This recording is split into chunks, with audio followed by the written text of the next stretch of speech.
day everyone. Welcome ulit sa ating Team Pinikpikan King channel at Kwentuhang OFW ulit tayo. Yung pinaka second to the last na video ko, I was talking about my interview for my application sa US as a teacher sa US. And I was telling you in that video na merong after a week merong follow-up interview, which is actually a panel interview na. So, natapos na yung panel interview and yun ang gusto kong i-update. Sabi ng misis ko nung nakita niya in-upload ko yung first interview, sabi niya, you uploaded your video on your interview and you are not even sure if you're taken or not.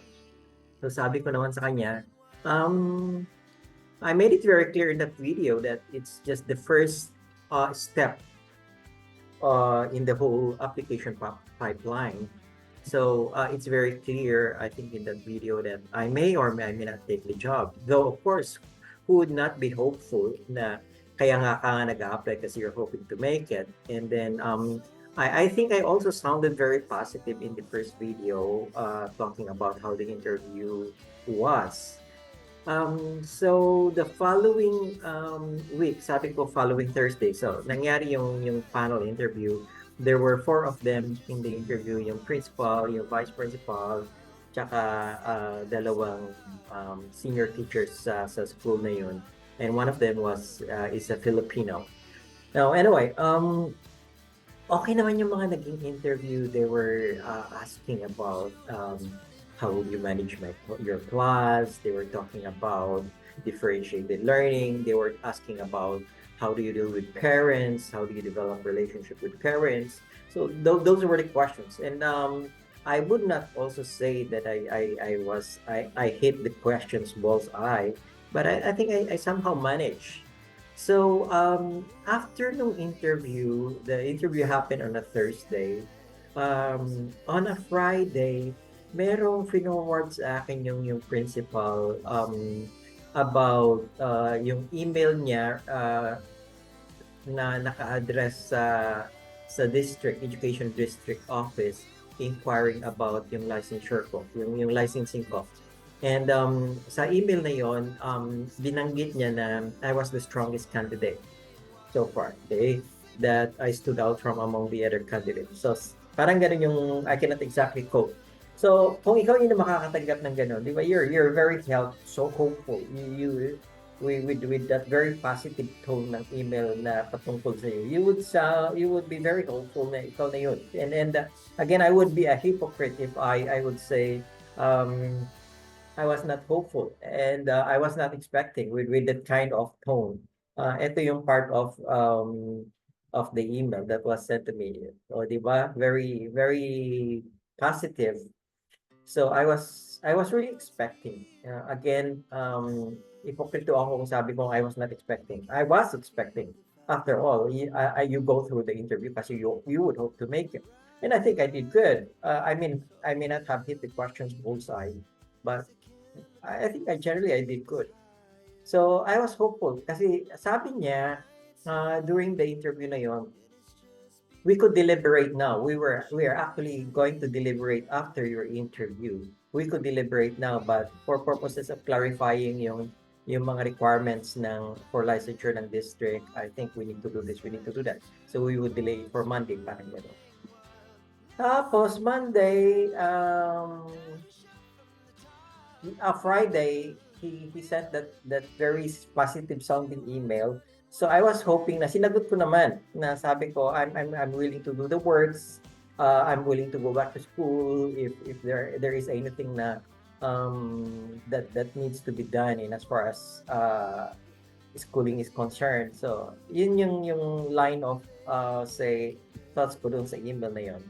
And then Monday night, nothing heard. And then Tuesday, boom. I received this email saying na I was not taken, na they have to go for the other candidates. So, sabi ko, what happened? Anong nangyari? Hanggang ngayon, actually, clueless ako. Yung after all the praises you get, on how you did well on the interview, tapos biglang iba yung pungit. So, uh, now, hindi ako successful, obviously, but why would I still be making this video? Why would I still be talking about it? Gusto kong, I'd like this video to be a documentation, a testament of, um, how no, how rejections could actually be redirections. So I see this as simply another redirection.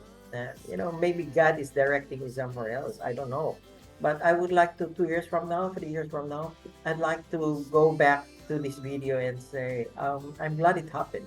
I'm glad I didn't get the job. I'm glad things did not prosper as I was expecting during that time. I'd like to go back and say, thank you, Lord. Thank God for not letting me get through that, because otherwise I would not be in this particular situation. I'd like to look at it that way. Sabi ko nga dun sa friend ko, naka-message ko, sabi ko, I see it as more of a redirection more than a no kind of thing. And kaya ako ina-upload itong video na to, kaya ako ginagawa itong video na to, despite the fact na I did not make it. Because, yun nga sabi ko, I'd like to go back at some point in time in the future. I'd like to go back to this video and say, well, I'm glad that happened. Because, ulitin ko, as I've said, every rejection could be a redirection.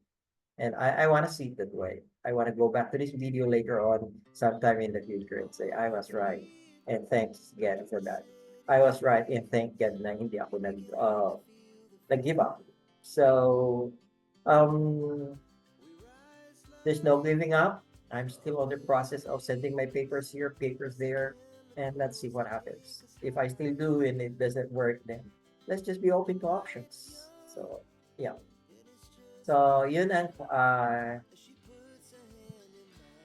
kwentuhan natin sa time na to. And, well, stories are not always success stories. But then again, it remains to be, we learn from those not so successful stories. So, yan ulit ang ating maikling kwentuhang OFW at magandang araw sa ating lahat. Hanggang sa susunod na kwentuhang OFW, and bye!